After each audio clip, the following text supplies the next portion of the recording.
On Thursday, October 1, 2015, the cargo vessel SS El Faro, commanded by Captain Michael Davidson, was sailing at full speed en route to San Juan, Puerto Rico for its weekly cargo delivery. At the same time, a deadly storm was brewing in the Atlantic Ocean and would soon be classified as a Category 4 hurricane with winds of up to 156 miles per hour. Even though crew members would suggest safe route changes to divert around the storm named Hurricane Joaquin, Captain Davidson ignored their advisement with a cavalier attitude, as he relied on outdated weather reports with high ambitions to arrive on time to their destination port. Within hours, El Faro would succumb to the overwhelming fury of the hurricane's forces, and the ship would sink into the 15,400-foot abyss below, taking with it the lives of all 33 sailors aboard. This is the dire tale of the SS El Faro and its crew's valiant effort to save the ship in a hopeless journey into a deadly sea storm, culminating in one of the worst U.S. maritime disasters in 3 decades. Originally known as the SS Puerto Rico, the El Faro was built in 1975. Over the years, the vessel changed hands multiple times before finally landing in the ownership of Tote Maritime. In 2003, operating under the name Northern Lights, the vessel that would become El Faro was used in the U.S. invasion of Iraq, where it was tasked with transporting Marines and their military equipment from California to Kuwait. It wasn't until 2006 that the ship was renamed El Faro, meaning lighthouse. By now, times had changed, and with the rapid increase of cargo container usage for shipping, there was a need to transport them as quickly and in the highest numbers possible. Seeking to maximize her utility and remain relevant in the times, El Faro was modified to carry stackable containers both below decks and atop her original cargo decks. As such, the risky modifications compromised the stability and overall responsiveness of the vessel.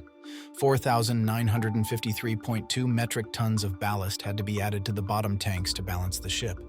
However, a required damage stability assessment was not performed, something that would later play a crucial role in the ship's demise.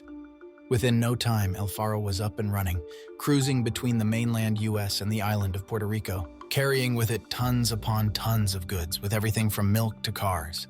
After years of inactivity, El Faro was brought back into service in May 2014. Before then, it underwent 2 inspections by the United States Coast Guard. The inspections revealed that the ship's boilers had deteriorated severely and were due for major service. Its safety measures were also found to be disturbing, and the Coast Guard was planning to put El Faro on a watch list of U.S. cargo ships that required a higher level of scrutiny for safety reasons. Despite all this, El Faro was cleared for service. Its parent company, Tote Maritime, was also planning to send it back to cruising the Alaska routes in the coming months. And, as a result, El Faro was undergoing significant piping, electrical, and deck work while making its scheduled trips. On the night of September 28, 2015, El Faro and its crew were getting ready for what they expected to be their usual weekly round trip between Jacksonville and San Juan. Coming aboard were a 33-member crew, 241 food-grade containers, 118 trailers, 149 vehicles, 391 standard shipping containers, and 600 tons of fructose in container tanks, bringing the total weight of the cargo to 11,046 tons. In command of El Faro was its shipmaster, Captain Michael Davidson, a 53-year-old seasoned mariner known for his strict adherence to safety. Throughout the journey, the Voyage Data Recorder, or VDR, would record all of the conversations on the bridge between Davidson and the bridge crew, giving an intense play-by-play of nearly every moment as the El Faro sailed into its ultimate demise. Just hours before El Faro's planned departure, the National Hurricane Center, or NHC, announced that a tropical storm named Joaquin was brewing northeast of the central Bahamas. A concerned off-duty second mate named Danielle Randolph suggested using alternative routes to avoid the storm. However, taking the alternative routes would mean that the trip would be longer and slow down the planned schedule, something Davidson didn't want to happen. By refusing to reroute like other ships had done, unbeknownst to Davidson, he had already made a grave mistake, one that would cost everyone on the El Faro dearly. Rumors had it that Captain Davidson's job was on the line, and so he thought that arriving on time, despite the brewing storm, would please the management at Tote Maritime, which he hoped would make them reconsider a decision to fire him. Apparently, Captain Davidson had previously been fired from another shipping company for refusing to steer a faulty ship into port using manual control, which forced the shipping company to use tugboats to steer the ship in. Given that experience, Davidson knew all too well what could happen if he brought up potential safety concerns that could lead to missing arrival and delivery times. The pressure was on Davidson, so he planned to stick to the usual route to San Juan, despite the weather reports to come. After all, even though El Faro was a bit rusty, the ship was fast and sturdy and had survived Tropical Storm Erica just a few weeks earlier. Additionally, the weather forecast suggested they could go straight past the Bahamas before Hurricane Joaquin got there. On September 30th, 2015 at 8:07 p.m., El Faro cast away its last line and shoved off from the pier. At the time of their departure, the Coast Guard had put Jacksonville port to Condition 4 on the Tropical Cyclone Readiness Scale, which indicated a trend that destructive winds were likely to hit the port within 72 hours. As El Faro made its way out of port, harbor pilot Eric Bryson was on board to guide the vessel down the main shipping channel to a sea buoy off the mouth of the St. Johns River. During this time, Bryson brought up the issue of the intensifying storm, to which Captain Davidson nonchalantly just said, "We're just going to go out and shoot under it." Bryson would later state that he was shocked by both Davidson's words and the lack of reaction from the bridge crew. Within 24 hours of El Faro's departure, Hurricane Joaquin had escalated into an unpredictable and deadly storm. As El Faro progressed into its usual route, Captain Davidson and the chief mate, Stephen Schultz, continued to discuss Joaquin's projected route while referring to the ship's onboard weather program called the Bon Voyage system, otherwise known simply as BVS. The BVS was set to transmit graphical weather updates to the captain's email every 6 hours. However, due to a system update problem with the BVS, the weather updates that were sent out were delayed by 6 hours. This lag meant that Davidson's latest update of the weather file, received at 5:04 a.m., was consistent with the NHC advisory issued at 4:51 p.m. the previous day. Using the outdated information from the BVS, Davidson and Chief Mate Schultz discussed their route and shifted El Faro's course accordingly.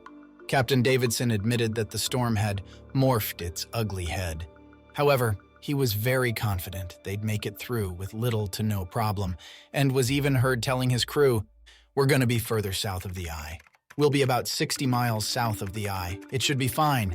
Not should be. We are going to be fine." Danielle Randolph, the second mate, didn't feel comforted by the captain's words in the slightest. Although she respected Davidson, she hated his dismissive nature, which was now playing out in the decision-making process.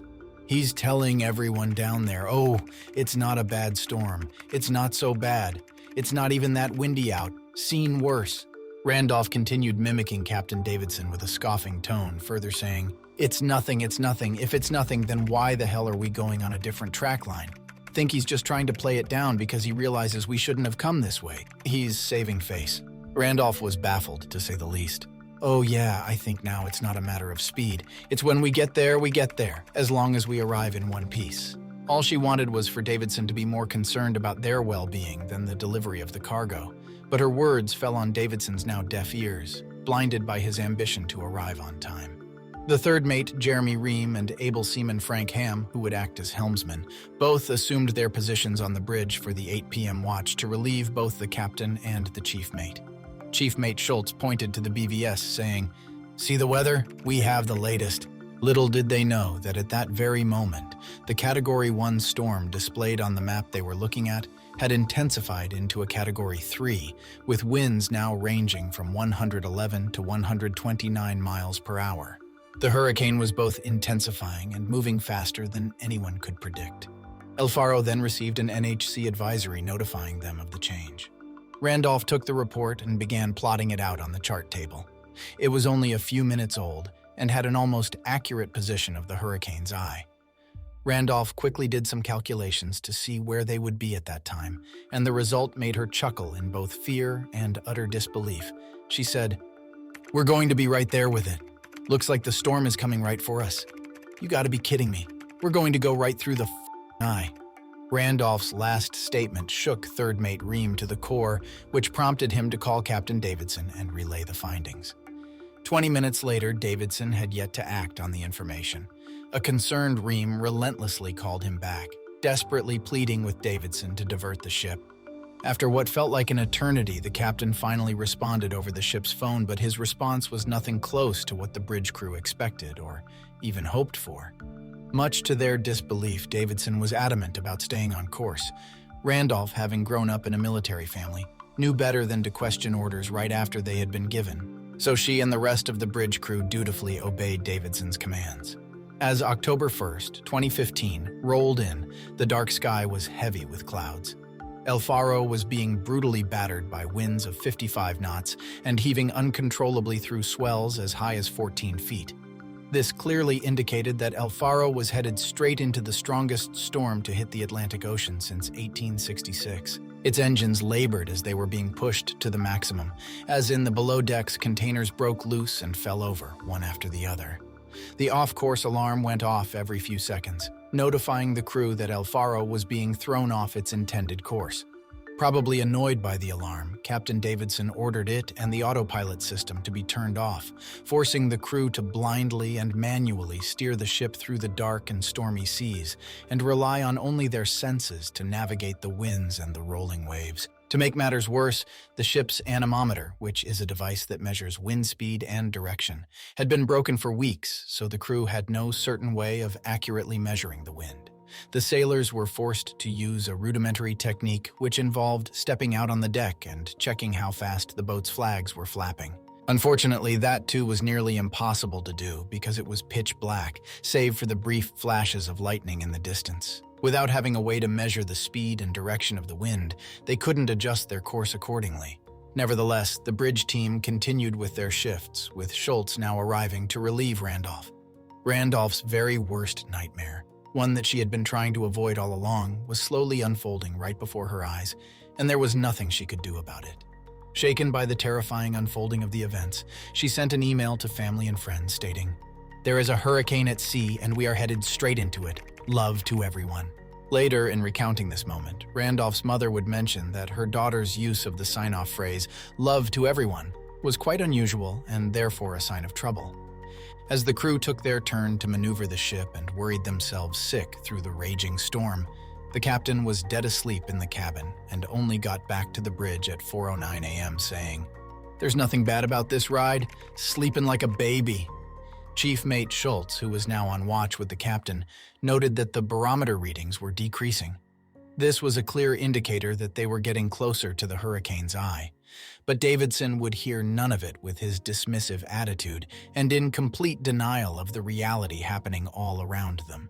Based on the outdated weather reports Davidson was still relying on, he was sure that the storm was far away and that he would still be able to outrun it. He said, "We won't be going through the eye. Only going to get better from here. We're on the back side of it." The strength of the winds and waves sweeping over the vessel kept intensifying by the minute, and El Faro was slowly losing the battle. The speed gradually decreased, and the ship was now listing heavily to the starboard side. At 5:30 a.m., the stern was now taking on water.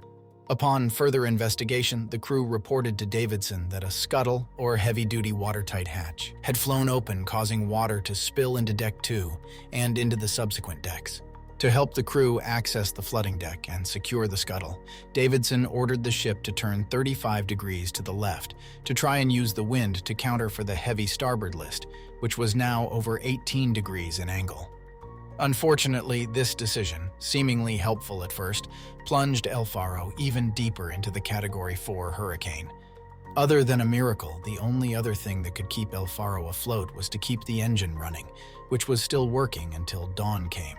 It was at that point at 6:13 a.m. that the rumbling of El Faro's engine ceased.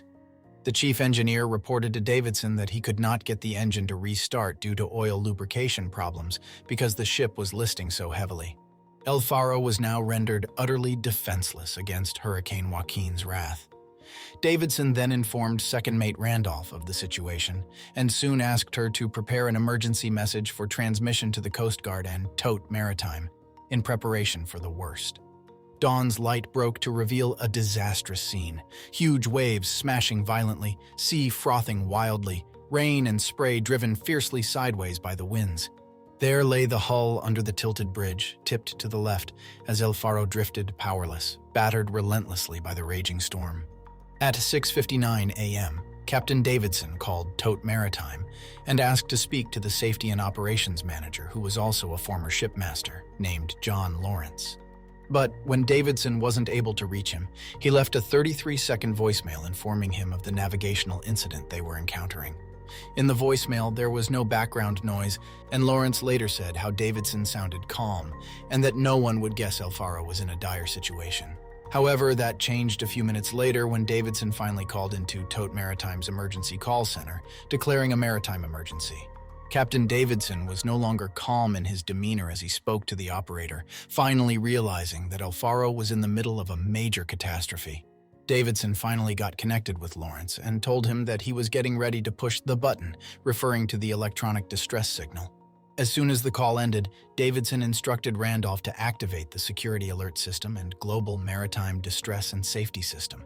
Approximately 30 seconds later, the Coast Guard and Lawrence received the security alert message with the coordinates of the ship, the drift speed, and direction. Captain Davidson then ordered everyone to be woken up and to stay with the ship, as he believed this would be their best chance to weather the storm. Chief Mate Schultz, who was in the flooded hold, radioed up to Davidson on the bridge, saying, "I think the water level's rising, Captain. The chief said something hit the fire main. Got it ruptured. Hard." The storm had ruptured a pipe, causing flooding in Cargo Hold 3. The cars, once secured in the cargo hold, now floated about wildly, and access to the ruptured pipe's shutoff valve was all but impossible to access, which would be how the crew would have to stop the flooding. After 10 minutes of deliberation, the crew couldn't come up with any viable solutions, and the sense of doom among them went from bad to worse. Captain Davidson's mind raced in disbelief as he comprehended the gravity of the situation. He thought nothing would ever take a vessel under his command down, and it's now dawning on Davidson that his lack of sound judgment has failed both El Faro and its gallant crew. Davidson then decided to sound the general alarm to prepare the crew to abandon ship. Soon after this, a radio call came in, apparently from third mate Jeremy Ream, asking, "Captain, you getting ready to abandon ship?" To which Davidson replied, "Yeah, but I'd like to make sure everybody has their immersion suits and stand by, get a good head count." He announced over the ship's intercom, now screaming his commands. Bow is down, get into your rafts. Throw all your rafts in the water. Everybody get off the ship, stay together." Helmsman Ham, who was a large man and diabetic, remained stuck on the bridge, unable to move. He was afraid more than anyone of jumping into the untamed waters. The captain encouraged Ham. Don't panic, work your way up here, don't freeze up, follow me." Ham, in desperation, cried out, "I can't, my feet are slipping, I'm going down." Davidson looked at the terrified Ham and now said, "You're not going down, come on." Ham replied, crying out, "You gonna leave me, I'm a goner." The bridge of El Faro's now reared up even higher as the ship continued sinking deeper, as Davidson finally shouted, "I'm not leaving you, let's go, it's time to come this way." And those would be the last recorded words on El Faro. At approximately 7:39 a.m. on October 1st, El Faro groaned and creaked as she slipped beneath the sea into the 15,000-foot abyss below, swallowed whole. It is hard for any of us to imagine the panic and terror all those sailors felt in the raging seas around them as they struggled to survive in the open waters. Though El Faro was gone, Lawrence and the Coast Guard were still trying to contact the ship, noticing that the satellite kept dropping the call. By mid-morning, it was clear that the worst had already happened to the ship and its crew. A rescue team was quickly put together, however. The storm was still in full swing, which rendered the rescue missions impossible that day. Throughout October 3rd, search and rescue aircraft flew in violent hurricane conditions trying to locate survivors. On October 5th, an orange immersion suit was found floating in the ocean, presumed to be from El Faro. According to the Coast Guard, the suit contained a body that was unrecognizable with a head 3 times normal size, as described by the rescue diver. The body was left to be retrieved later that same day. Unfortunately, a failure in the positioning device left with the body caused a loss of position, so no further identification could be done. Several other unopened immersion suits were recovered, but without any survivors or bodies to identify. All were also assumed to be from El Faro. Also found on October 5th was a deflated life raft and a heavily damaged, unoccupied lifeboat from El Faro. The lifeboats could each carry 43 people and had food and water. That day, El Faro was declared lost at sea after likely sinking in 15,000 feet of water. The search mission then shifted to recovery efforts. After another 2 days of searching and ultimately covering over 180,000 square miles, all rescue efforts came up empty. Deciding that further rescue attempts would be futile, the focus was now turned to discovering what caused the 41-year-old El Faro to sink. It wouldn't be until October 31st that an underwater search crew discovered that El Faro, both upright and in one piece, had found its resting place at 15,400 feet beneath the Atlantic Ocean. And finally, after 10 months, deep ocean search operations finally recovered the voyage data recorder with 26 hours of recorded conversations that occurred on the bridge prior to the sinking. In the end, the National Transportation Safety Board, or NTSB, which ran the entire investigation, concluded that Captain Davidson was largely to be blamed for the sinking of El Faro. His efforts to evade Hurricane Joaquin were found to be insufficient, as time and again he ignored concern by the crew, taking none of their attempts to advise him into consideration. Davidson was also faulted for relying on outdated information from the BVS system and for assembling the crew too late for proper abandoned ship procedures. On October 14th, a family member of a missing crew member filed a $100 million lawsuit against Tote, alleging negligence for allowing the unseaworthy El Faro to sail into a hurricane. Then again, on October 28th, yet another lawsuit was filed on behalf of another crew member by his family. The complaint stated that without power, El Faro was merely a cork in the sea as the hurricane neared. By April 19, 2016, Tote Maritime had settled with 18 of the 33 victims' families for over $7 million. After the release of the NTSB report of the El Faro disaster, family members of the deceased crew members also met privately with NTSB officials to ask questions about the findings. Those who couldn't make the trip could take part in a webinar at the same time so they could ask questions remotely. Those meetings did little to quell their frustration and grief. One widow, by the name of Patricia Kwame, had lost her husband, Theodore Kwame, who was a merchant marine for 37 years and El Faro's chief steward. He also happened to be the oldest member of El Faro on board. Patricia commented on the disaster and the loss of her husband by saying, "I would have thrown the captain overboard and tried to save myself in the ship. Being the captain, I guess he decided that he was on the best course. I'm pretty sure when working for the captain you are loyal to him, so they just decided to go whatever way he went." Rochelle Ham, widow of Frank Ham, the helmsman, heard fighting for his life during the final moments before El Faro sank, gave her opinion on the disaster. "It shouldn't take 6 or 7 calls to make the decision to change course. Had he done it sooner, we wouldn't be here." Additionally, second mate Danielle Randolph's mother would recall a previous conversation that she had with her daughter about the state of the lifeboats on El Faro. Randolph's mother mentioned how the lifeboats on El Faro were open-top, similar to those that were used on old vessels like Titanic and Lusitania. In short, the lifeboats were completely outdated. In remembrance of El Faro's crew and their terrifying last minutes at sea, memorials were erected in San Juan, Puerto Rico, Jacksonville, Florida, and Rockland, Maine. The memories of the 33 lost souls are still held fondly by their loved ones. Randolph's mom, in particular, found comfort in the fact her daughter basically died exactly how she wanted to. She had told her mother that if she ever passed away at sea, that is where she'd want to be. As is in the case of El Faro, most disasters, whether at sea, in the air, or on land, are usually the result of not one particular moment, but instead a sequence of events leading to the disaster, with the ultimate cause often being human error. So what do you think? Do you think Captain Davidson was entirely at fault not only for the entire El Faro disaster, but also for the tragic loss of life of all 33 souls on board? Or was Tote Maritime to blame for the lack of updated survival equipment and their failure to better service and maintain El Faro, among other factors? Leave a comment below with your thoughts. And if you found this video thought-provoking or insightful, please give it a like and remember to subscribe to the channel to stay updated on more dire tales, always in honor of those who have passed away. Thanks for watching.